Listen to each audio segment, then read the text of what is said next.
नमस्कार, जन उत्तराखंड बुलेटिन में आपका स्वागत है और आपके साथ मैं जुड़ी हुई निज़ा खबरों की शुरुआत करेंगे, लेकिन उससे पहले एक नजर हेडलाइंस पर।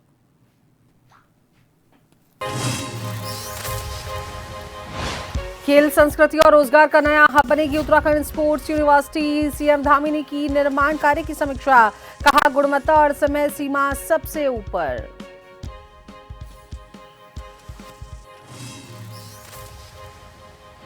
आज से उत्तराखंड के 2 दिवसीय दौरे पर मल्लिकार्जुन खड़गे जनसभा के साथ 350 से अधिक पदाधिकारियों को देंगे जीत का मंत्र। विधानसभा चुनाव की तैयारियों में फूकेंगे नई जान।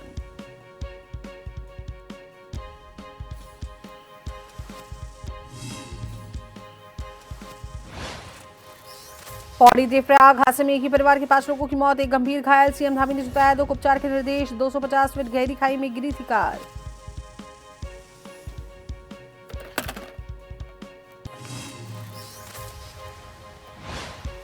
बद्रीनाथ मंदिर चढ़ावा चोरी केस में तीसरा आरोपी भी गिरफ्तार है। अभियुक्त जेपी कंपनी का सुरक्षा गार्ड लांबड़गढ़ से पुलिस ने दबोचा।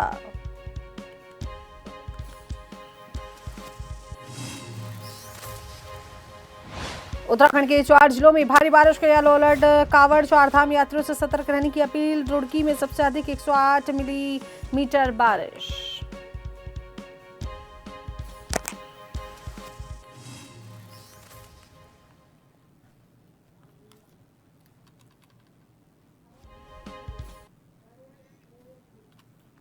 तो चलिए अब बात कर लेते हैं खबरों पर विस्तार से। मुख्यमंत्री पुष्कर सिंह धामी ने मुख्यमंत्री आवास में उत्तराखंड क्रीड़ा विश्वविद्यालय गौलापार नैनीताल के निर्माण कार्यों की समीक्षा की और इस दौरान खेल विभाग ने विश्वविद्यालय परिसर में विकसित की जा रही खेल अवसंरचना, शैक्षणिक भवनों, प्रशिक्षण सुविधाओं, छात्रावास, खेल विज्ञान केंद्र और अन्य निर्माण कार्यों की प्रगति की जानकारी दी। मुख्यमंत्री ने अधिकारियों को सभी निर्माण कार्य निर्धारित समय सीमा में पूरा करने और गुणवत्ता के साथ किसी भी प्रकार का समझौता न करने के निर्देश दिए हैं। उन्होंने कहा कि क्रीड़ा विश्वविद्यालय उत्तराखंड के खेल भविष्य को नई दिशा देने वाला महत्वपूर्ण संस्थान है, इसलिए इसका निर्माण आधुनिक और उच्च मानकों के अनुरूप किया जाए।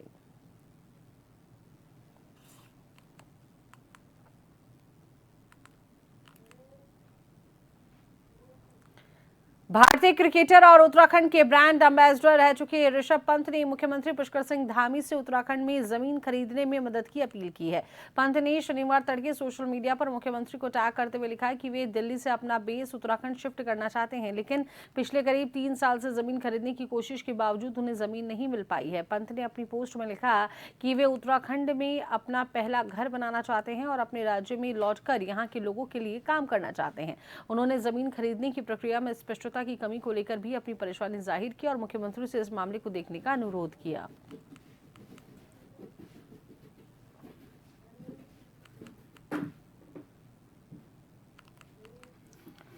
उत्तराखंड के देवप्रयाग में एक बोलेरो करीब 250 मीटर गहरी खाई में जा गिरी। हादसे में एक ही परिवार के 5 लोगों की इसमें मौत हो गई, जबकि एक बच्चा इसमें घायल है। पुलिस ने सभी 5 शव निकालकर पोस्टमार्टम के लिए भेज दिए हैं। इधर सीएम धामी ने हादसे का ट्वीट किया और जिला प्रशासन को घायल को उचित उपचार के निर्देश दिए हैं।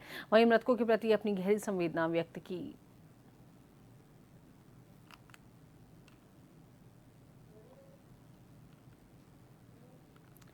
उत्तराखंड में आगामी विधानसभा चुनाव की तैयारियों के बीच कांग्रेस ने अपने सबसे बड़े संगठनात्मक अभियान की शुरुआत कर दी है। कांग्रेस अध्यक्ष मल्लिकार्जुन खड़गे 8 और 9 अगस्त को 2 दिवसीय उत्तराखंड दौरे पर रहेंगे। इस दौरान वे हल्द्वानी में विशाल विजय शंखनाद रैली को संबोधित करेंगे और अगले ही दिन नई प्रदेश कार्यकारिणी, जिला अध्यक्षों, फ्रंटल संगठनों और पदाधिकारियों और साथ ही वरिष्ठ नेताओं के साथ मैराथन बैठक कर चुनावी रणनीति तय करेंगे। और देखिए, ये माना जा रहा है कि खड़गे कार्यकर्ताओं में जोश बढ़ने के साथ आगामी विधानसभा चुनाव जीतने का रोड मैप भी साझा करेंगे।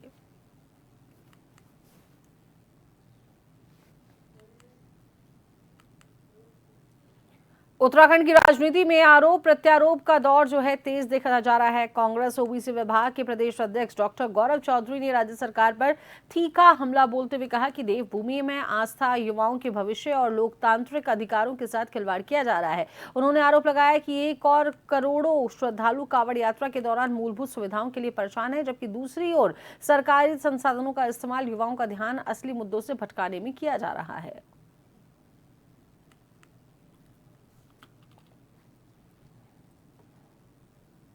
देखिए, ये एक कांग्रेस संगठन का प्रोग्राम है, पब्लिक प्रोग्राम है। कांग्रेस पार्टी का प्रोग्राम है और ये हमारा सौभाग्य है कि राष्ट्रीय अध्यक्ष मल्लिकार्जुन खड़गे जी हल्द्वानी आ रहे हैं। ये एक संचार की व्यवस्था है। जिस तरह एक उत्साह कांग्रेस के कार्यकर्ताओं में डालने के लिए और नियमित रूप से पार्टी का रिपोर्ट कार्ड लेने के लिए, क्योंकि वो राष्ट्र के अध्यक्ष हैं, वो सबसे बैठक भी करेंगे जिला अध्यक्षों से, और यहाँ आके उनके निर्देश अनुसार जो आने वाला चुनाव है उसमें हर कार्यकर्ता अपना कार्य करेगा और कांग्रेस की वापसी करेगा। उत्तर प्रदेश के बरेली स्थित राममूर्ति अस्पताल में उत्तराखंड के आयुष्मान कार्ड से उपचार बंद होने पर मरीजों की परेशानी बढ़ गई है। चंपावत कांग्रेस जिला अध्यक्ष चिराग फरतेयाल ने सरकार से जल्द आयुष्मान योजना के तहत उपचार शुरू कराने की मांग की है। उन्होंने कहा है कि चंपावत समेत पर्वतीय जिलों के आर्थिक रूप से कमजोर मरीज यहां इलाज कराते थे। सुविधा बंद होने से मरीजों को दिक्कत हो रही है। फरतेयाल ने मुख्यमंत्री पुष्कर सिंह धामी से हस्तक्षेप की मांग करते हुए चेतावनी दी, जल्द उपचार शुरू नहीं हुआ तो कांग्रेस सरकार के खिलाफ बड़ा आंदोलन करेगी। बाहर कई महीनों से ये शिकायतें आ रही हैं, फ़ोन आ रहे हैं कि लोग बरेली राममूर्ति हॉस्पिटल में जा रहे हैं और उसके बाद उनके साथ बड़ी जास्ती हो रही है और उनके जो आयुष्मान कार्ड है उनको चलाया नहीं जा रहा है, जो सरकार की बहुत बड़ी खामी है। मैं आपके इस माध्यम से, इस प्रेस के माध्यम से सरकार से और प्रशासन से कहना चाहता हूँ कि जो हमारे उत्तराखंड के जो मरीज़ हैं वो 90% मरीज़ हमारा अपने ऑपरेशन को, अपने इलाज को लेकर राममूर्ति हॉस्पिटल जाता है और उनका इलाज भी वहाँ सकुशल बहुत अच्छे तरीके से होता है। लेकिन कुछ माह से सरकार की कुछ कमियों की वजह से हमारे आयुष्मान कार्ड जो है वहाँ चल नहीं रहा है, जो काफ़ी शर्मनाक है। मैं सरकार से ये निवेदन करता हूँ पहले तो, नहीं तो अगर सरकार अगर आयुष्मान कार्ड अगर ये चलाती नहीं है तो मैं एक जिला स्तर से प्रदेश स्तर तक इस मामले को उठाऊंगा कि क्यों सरकार की क्या मिली भगत है कि सरकार ज़रूरतमंदों के लिए जो स्कीम बनाई है उसको लागू नहीं कर रही, जबकि धरातल में उस स्कीम का बहुत प्रचार प्रसार किया जा रहा है कि आयुष्मान कार्ड से लोगों की मदद हो रही है। लेकिन उत्तराखंड में एसआईआर का काम लगातार तेजी के साथ आगे बढ़ता जा रहा है। एसआईआर के दूसरे चरण में जारी हुए नोटिसों की सुनवाई जारी है। इस दौरान सभी प्रकार के अभिलेखों की जांच करने के बाद उनका निस्तारण किया जा रहा है और इसी क्रम में कालाडूंगी तहसील अंतर्गत जितने भी नोटिस जारी किए गए हैं उनकी सुनवाई और निस्तारण के लिए ईआरओ एसडीएम कालाडूंगी सुधीर कुमार के नेतृत्व में तहसीलदार पूजा शर्मा और तहसील के अन्य कर्मचारी लगातार क्षेत्र में कार्य कर रहे हैं, जिससे आम जनमानस में नोटिस को लेकर फैली भ्रामक स्थिति को दूर किया जा रहा है।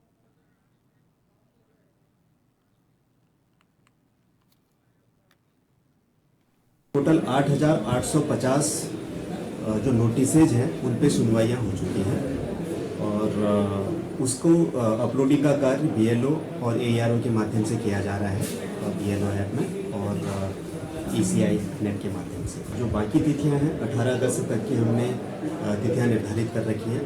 सभी बूथ के अनुसार या क्लस्टर ऑफ बूथ हमने बनाया है, उनके नियर बाय बूथ्स हैं। उन सभी बूथ्स पे हमारे एआरओज और बीएलओ सुपरवाइज़र अपनी टीम के साथ वहाँ पे पहुँच रहे हैं और सभी मतदाताओं को सहयोग कर रहे हैं और मतदाताओं को सहयोग करते हुए जो भी उनकी एनोमलीज हैं उन पे उनका डॉक्यूमेंट लेके जो भी उसको सही करने के लिए जिस डॉक्यूमेंट की आवश्यकता है इलेक्शन कमीशन के द्वारा जो 11 डॉक्यूमेंट्स बताए गए हैं उनमें से किसी एक डॉक्यूमेंट को लिया जा रहा है।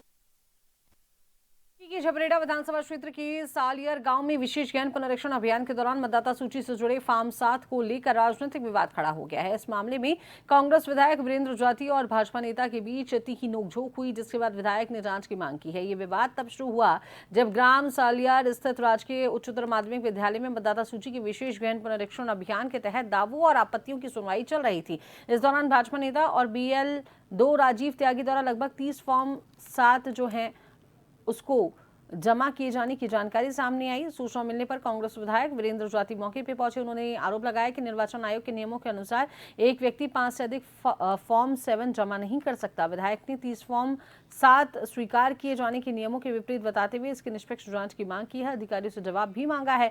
तो वहीं भाजपा नेता जितेंद्र कुमार ने कांग्रेस विधायक के आरोपों को निराधार बताया है।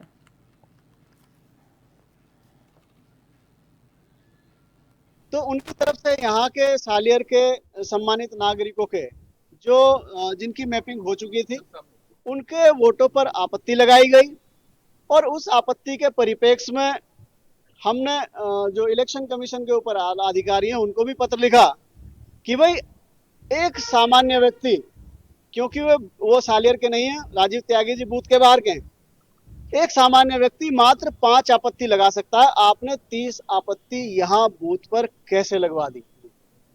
उसमें हमने आपत्ति की। तो वहीं बात अब कर लेते हैं विकासनगर की। विकासनगर में सीलिंग भूमि के नाम पर आम लोगों के उत्पीड़न का आरोप लगाते हुए जनसंघर्ष मोर्चा ने तहसील का घेराव किया। मोर्चा ने जिला प्रशासन पर सुप्रीम कोर्ट के आदेश की अनदेखी करने का आरोप लगाते हुए कार्रवाई की मांग की है। जनसंघर्ष मोर्चा के अध्यक्ष और GMVN के पूर्व उपाध्यक्ष रघुनाथ सिंह नेगी के नेतृत्व में कार्यकर्ताओं ने तहसील पहुंचकर प्रदर्शन और नारेबाजी की। इस दौरान जिलाधिकारी को संबोधित ज्ञापन उप जिलाधिकारी की गैर मौजूदगी में मुख्य प्रशासनिक अधिकारी श्रेयाल को सौंपा गया है। मोर्चा का आरोप है कि एनफील्ड ग्रांट, जमनीपुर, रायपुर, कंडोली और मोहकमपुर समेत देहरादून के कई इलाकों में चाय बागान और सीलिंग भूमि के नाम पर भवन स्वामियों और काश्तकारों को परेशान किया जा रहा है। नेगी का दावा है कि सुप्रीम कोर्ट ने 24 अक्टूबर 1996 के फैसले में 10 अक्टूबर 1975 से पहले खरीदी गई जमीन को सीलिंग एक्ट से मुक्त माना था और इसके बावजूद प्रशासन की ओर से जमीनों के क्रय विक्रय पर रोक लगाई गई है। सीलिंग का मामला है, जो सीलिंग से प्रभावित भूमि है, तमाम चाय बागान की वो भूमि है जो 10 अक्टूबर 1975 से पहले लोगों ने खरीदी है, उन तमाम लोगों ने बेची है। उन लोगों को भी इसमें एक तरह से उनके क्रय विक्रय पे, जमीनों पे उन पे रोक लगा दी। उसके अंतरण पे जिला प्रशासन ने वर्ष 2023 में रोक लगाई है, जिससे लोगों की रात की नींद उड़ी हुई। जिन लोगों का इससे प्रभावित ना होना भी है, जो लोग इससे प्रभावित नहीं भी है, उनको भी एक तरह से जमीन पे रोक लगाई है। और इसमें जिला प्रशासन की सबसे बड़ी गलती है कि उसको ऑनरेबल सुप्रीम कोर्ट का जो आदेश है, एक सिविल एप्लीकेशन थी सुप्रीम कोर्ट में, उसमें 24 अक्टूबर 1996 को यह व्यवस्था दी थी कि जिन व्यक्तियों ने 10 अक्टूबर 1975 से पहले जमीन खरीदी है वो इससे प्रभावित नहीं होगी। लेकिन उसके बावजूद जिला प्रशासन ने आनन फानन में एक तरह से नोटिस जारी कर दिया, एक तरह से उस पर तमाम तहसीलों को रोक लगाने के आदेश दिए। तो चला एक छोटे से ब्रेक का।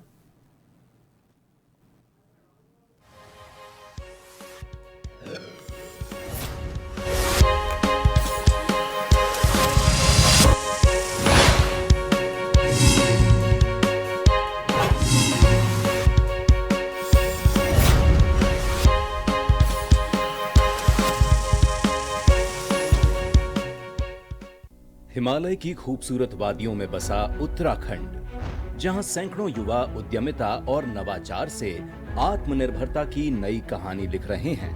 प्रधानमंत्री नरेंद्र मोदी के मार्गदर्शन और मुख्यमंत्री पुष्कर सिंह धामी के दूरदर्शी नेतृत्व ने युवाओं के सपनों को पंख लगाए हैं। राज्य में स्टार्टअप नीति लागू होने के बाद से उत्तराखंड छोटे उद्यमों का हब बनता जा रहा है। स्पंदन नाम की बेहद छोटे आकार की ये portable ECG device health sector में एक क्रांतिकारी इनोवेशन है। इसे देहरादून के स्टार्टअप सनफॉक्स टेक्नोलॉजी ने विकसित किया है। अंतर्राष्ट्रीय स्तर पर भी उत्तराखंड के इस स्टार्टअप ने अपनी छाप छोड़ी है। उत्तराखंड सरकार जो स्टार्टअप पॉलिसी लाई है उससे हम लोग बहुत ही खुश हैं। हम एज अ सनफॉक्स रोजगार दे पा रहे हैं। ऐसे कई सारे जितने भी उत्तराखंड के स्टार्टअप हैं, काफी लोगों को रोजगार दे पा रहे हैं। इसी तरह इलेक्ट्रिक और पेट्रोल गो कार्ट्स के निर्माण में उत्तराखंड के स्टार्टअप फ्लक्स मोटर्स ने देश भर में पहचान बनाई है। ये स्टार्टअप 2021 में शुरू हुआ था। उत्तराखंड में शुरू करने का मेजर एक रीजन ये था कि यहाँ की पॉलिसी जिस तरीके से सपोर्ट करती है हम स्टार्टअप्स को, और जिस तरह का इंक्यूबेशन सेंटर यहाँ पे गवर्नमेंट के थ्रू बहुत ज्यादा सपोर्ट मिलता है यहाँ पे स्टार्टअप को ग्रो करने में। IT, health, robotics, electric vehicle, tourism जैसे क्षेत्रों में सैकड़ों स्टार्टअप नवाचार, हुनर और उद्यमिता में उत्तराखंड की बढ़ती साख के प्रतीक बन रहे हैं। स्टार्टअप नीति के तहत स्टार्टअप को वित्तीय मदद देने के लिए राज्य सरकार ने 200 करोड़ रुपए का फंड बनाया है, जिससे स्टार्टअप्स अपने व्यवसाय को बड़े स्तर पर विस्तारित कर सकेंगे। स्टार्टअप के लगातार विस्तार से न सिर्फ युवाओं की नवाचारी सोच को नया आयाम मिल रहा है, बल्कि हजारों युवाओं को प्रदेश में ही रोजगार के अवसर भी मिल रहे हैं। स्टार्टअप का हब बन रहा उत्तराखंड, उद्यमिता में आगे बढ़ रहा उत्तराखंड।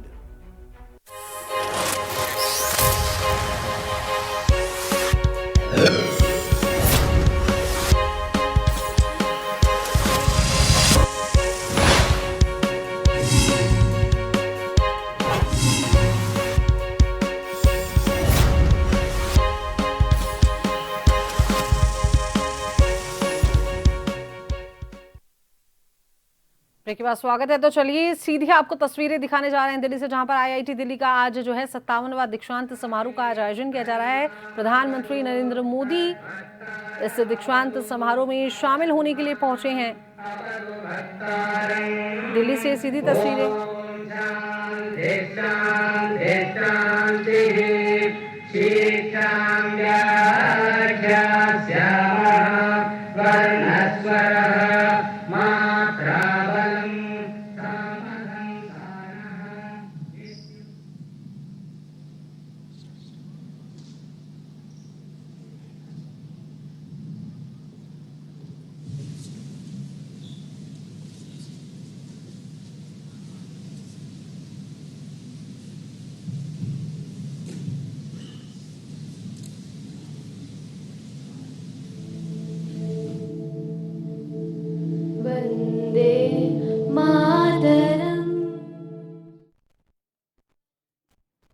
दीक्षांत समारोह में प्रधानमंत्री नरेंद्र मोदी पहुंचे हैं और राष्ट्रगीत के साथ इस दीक्षांत समारोह की शुरुआत की जा रही है, जहां पर आईआईटी के स्टूडेंट्स अपनी मधुर ध्वनि के साथ इस राष्ट्रगीत को सम्मान दे रहे हैं। बड़ी संख्या में स्टूडेंट्स यहाँ पर मौजूद हैं। प्रधानमंत्री की मौजूदगी में आज ये दीक्षांत समारोह आयोजित किया जा रहा है। आईआईटी दिल्ली का ये 57वां दीक्षांत समारोह है।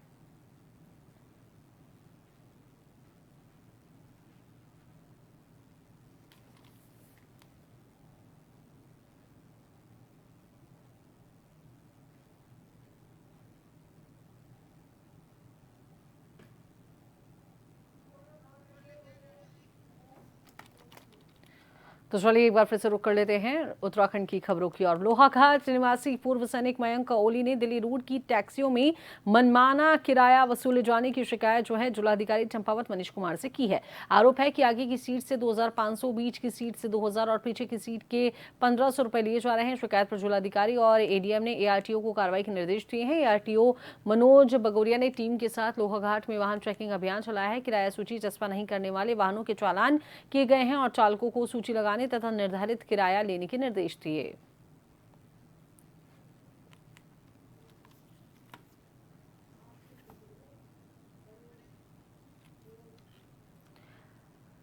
कालसी हरिपुर का सफर अब आसान होने वाला है। उत्तराखंड सरकार सड़क कनेक्टिविटी को बेहतर बनाने में जुटी है और इसी कड़ी में NH 507 पर करीब 4 किलोमीटर सड़क के सुधारीकरण का काम तेजी से चल रहा है। करीब 5 करोड़ 20 लाख रुपए की लागत वाली ये योजना स्थानीय लोगों के साथ चारधाम यात्रियों के लिए भी अहम है।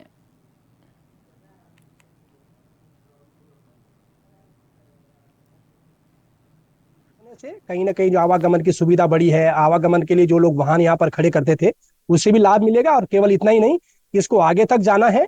और मैं सरकार का भी आभार व्यक्त करता हूँ कि जहाँ ये जो रोड है पूरा वो 2 लेन होगा, तो इसके कारण लोगों को सुविधा मिल रही है। और वर्तमान समय की आवश्यकता है, चूंकि हरिपुर जाम घाटों की बात करते हैं या पुल के नीचे जो शमशान घाट है, तो बड़ी संख्या में जो वाहन खड़े होते थे उन वाहन को खड़े होने में भी दिक्कत होती थी।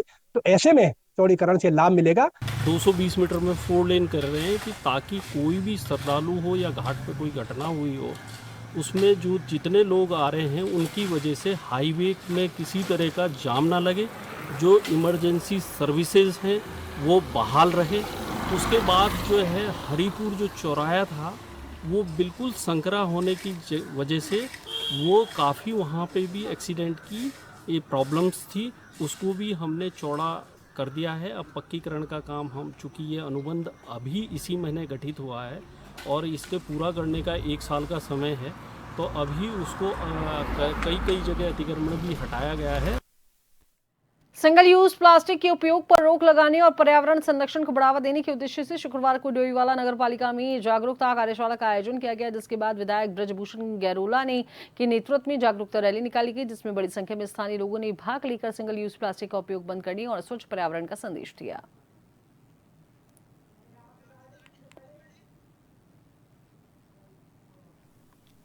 स्वच्छ डोईवाला के रूप में हम लोग देखना चाहते हैं। और उस दिशा में हम लोग लगातार समूह के माध्यम से भी और हमारे जो सामाजिक कार्यकर्ताओं के माध्यम से लोगों को जागरूक करने का कार्य करते रहे हैं। सिंगल यूज प्लास्टिक मुक्त डोयाला के लिए हमने आज एक कार्यशाला रखी थी और जिसमें हम लोगों ने जो कपड़े के बैग बनाने का कि जो हमारे जो पुराने कपड़े हैं उससे हम लोग, हमारी जो महिलाएं हैं, समूह की महिलाएं मात सकती है, वो पुराने कपड़ों के बैग से बैग तैयार करके और उनको मार्केट में देने का जो एक बहुत सराहनीय कार्य कर रहे हैं। क्योंकि हम लोग अक्सर क्या करते हैं, पुराने कपड़ों फेंक देते हैं, किसी यूज में नहीं लेते। अगर हम उनका इस्तेमाल करें तो निश्चित रूप से हमारे जो आय है, जो हमारी महिलाएं हैं, उनको आय के भी स्रोत बढ़ेंगे उनके, और समाज में एक संदेश भी जाएगा। और प्लास्टिक मुक्त हम जो उद्देश्य लेके चल रहे हैं कि डोयाला को प्लास्टिक मुक्त करा जाए, उस उद्देश्य में हम लोग सफल होंगे। तो सल्ट के मोहान के पास पनियाली नाला तेज बारिश के बाद अचानक उफान पर आ गया है। पहाड़ों से बड़ी मात्रा में पानी आने के कारण नाले का जलस्तर तेजी से बढ़ा है और सुरक्षा के मद्देनजर वाहनों की आवाजाही रोक दी गई है। दोनों ओर हल्द्वानी, काशीपुर, रामनगर, सल्ट समेत अन्य क्षेत्रों के जाने वाले वाहनों की लंबी कतारें लग गई हैं। यात्री घंटों पानी कम होने का इंतजार करते रहे। जलस्तर घटने के बाद प्रशासन की निगरानी में वाहनों को सावधानी से निकाला गया और यातायात सुचारू हुआ। स्थानीय लोगों ने बरसात में बार बार होने वाली समस्या के स्थायी समाधान की मांग की है।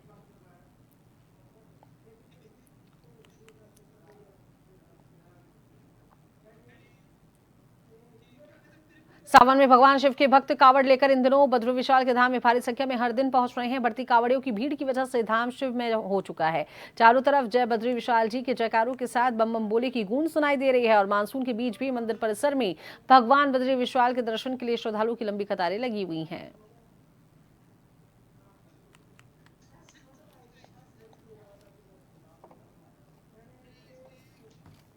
तो वहीं कावड़ यात्रा पूरे भक्तिमय भाव के साथ और उत्साह के साथ अपने चरम की ओर बढ़ रही है। देश के कोने कोने से लाखों शिव भक्त हरिद्वार पहुंचकर गंगाजल भर रहे हैं और भगवान भोलेनाथ का आशीर्वाद प्राप्त कर अपनी मनोकामनाओं की पूर्ति की कामना कर रहे हैं। इस बीच हरिद्वार में आस्था और पारिवारिक प्रेम की एक भावुक तस्वीर देखने को मिली है। बागपत से एक पिता अपने नन्हे बेटे और बेटी के साथ कावड़ लेने हरिद्वार पहुंचे। बच्चों ने बताया कि वे अपनी दादी के अच्छे स्वास्थ्य, लंबी आयु और सुख समृद्धि की कामना को लेकर भगवान शिव का जलाभिषेक करने जा रहे हैं।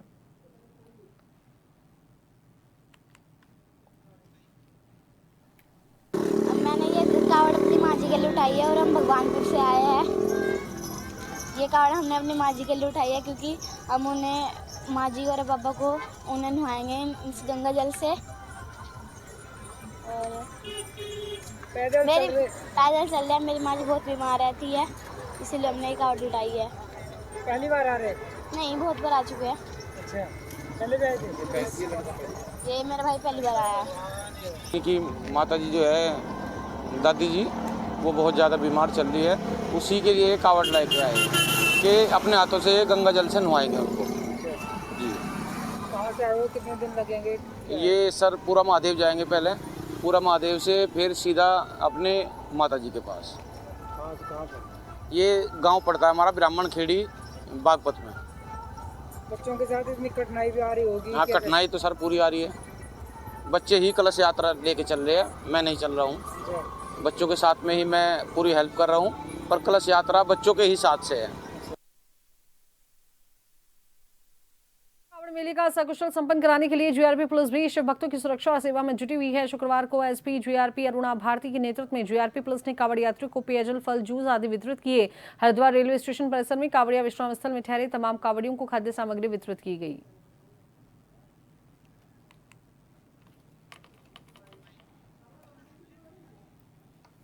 श्रावण मास में जो कांवड़ यात्रा चल रही है, इसमें सभी भोले भक्तों को हम लोगों ने आज क्या, हम तो वैसे रोज़मर्रा पे ही कर रहे हैं, हम लोग फल, जूस, पानी, ये सब इनको बांट रहे हैं। आज विशेष तौर पे हमने कैंप लगाया है जिसमें जो, क्योंकि आज थोड़ा गर्मी भी है तो हमारा फोर्स मिल करके सुरक्षा व्यवस्था के अलावा आज ये काम में लगा है कि सभी भक्तों को हम लोग जो है अपने स्तर पे उनके चरण स्पर्श किए जाएं और उनको ये सामग्री सब बांटी जाए। हाईकोर्ट ने राज्य के विभिन्न सरकारी विभागों में उपनल के माध्यम से कार्यरत कर्मचारियों को नियमित न करने और उनके स्थान पर नई भर्तियां किए जाने के खिलाफ दायर विशेष अपील की सुनवाई की। कोर्ट की खंडपीठ ने वर्ष 2018 में पारित कुंदन सिंह बनाम राज्य सरकार के आदेश की अवहेलना पाते हुए राज्य के स्वास्थ्य सचिव से जवाब मांगा है। हाईकोर्ट ने स्वास्थ्य सचिव को 2 सप्ताह के भीतर अपना शपथ पत्र कोर्ट के सामने पेश करने के निर्देश दिए हैं। कोर्ट ने पूछा कि आखिर 2018 के आदेश का पालन क्यों नहीं हुआ। मामले की सुनवाई मुख्य न्यायाधीश मनोज कुमार गुप्ता और न्यायमूर्ति सुभाष उपाध्याय की खंडपीठ में हुई है। कोर्ट ने अगली सुनवाई के लिए 2 सप्ताह बाद की तिथि तय की है।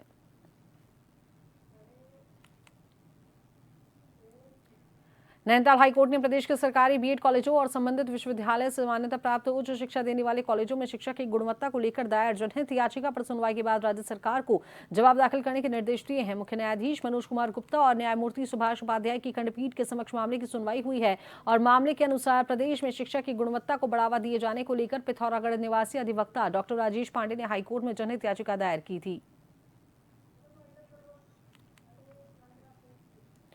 जन उत्तराखंड बुलेटिन में अभी के लिए इतना ही। बने रहिए जन टीवी के साथ।